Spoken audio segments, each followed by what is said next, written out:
Estamos no número 14. 1 litro de água líquida a 100 graus Celsius, sob pressão normal, é vaporizado totalmente, passando a ocupar um volume de 2 metros cúbicos.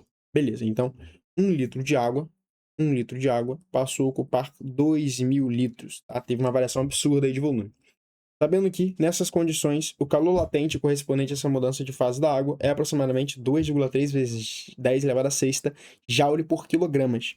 Determine, em megajoule, o incremento de energia interna aproximado nesse processo de expansão volumétrica isobárica.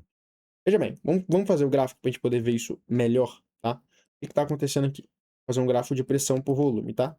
Se eu conseguir desenhar o eixo Y e o eixo X, eu faço. Poxa vida! Não consigo fazer o negócio retinho, aí agora foi. Olha, aqui é a pressão, aqui é o volume. O que ele falou?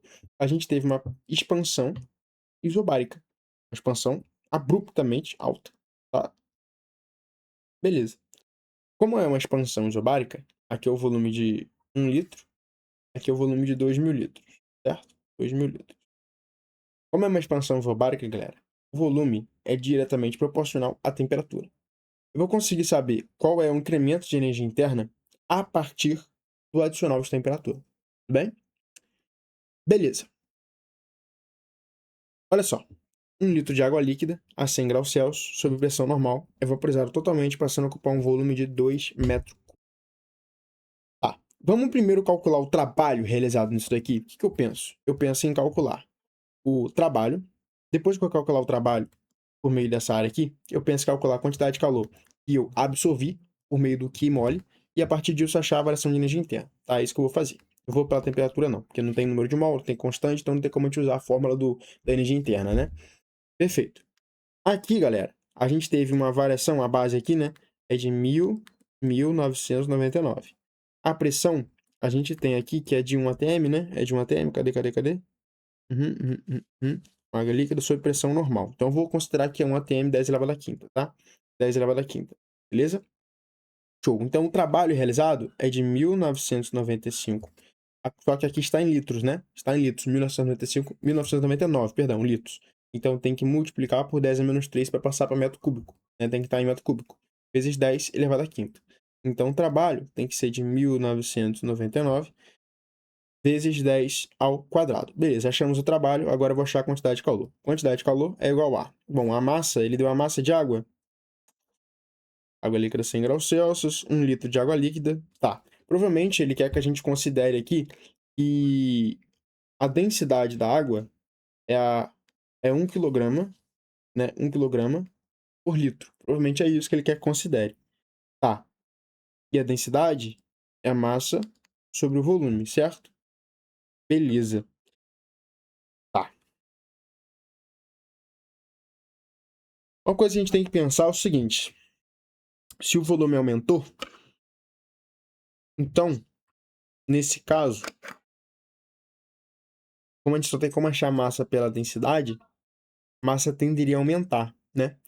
Só que ela foi vaporizada, então ela virou gás. Por isso que o volume aumentou. Não quer dizer que a massa aumentou, entendeu? Então a massa continua constante. Eu vou usar a massa de água líquida.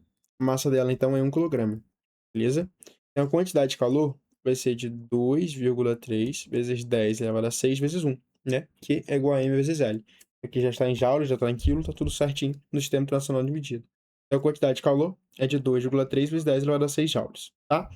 Agora que eu tenho os dois em posse, eu posso achar a variação de energia interna. A variação de energia interna é de 2,3 vezes 10 elevado a 6 menos.